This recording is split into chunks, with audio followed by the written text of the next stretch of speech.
Okay, so here it is, new project.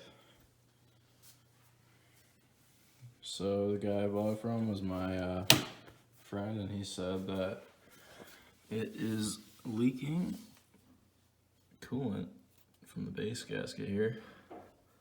As of right now, I'm gonna assume the worst and think that it is probably a warp cylinder. But I'm gonna rip into it here in a minute and we'll see what it is. It's got a lot of nice parts on it though, and this is actually a big bore stroker. So it's got total cylinder CCs at 499, so it's a Yz450F. Runs on race gas. A lot of little stuff on it. Blue spokes. A lot of little stuff on it.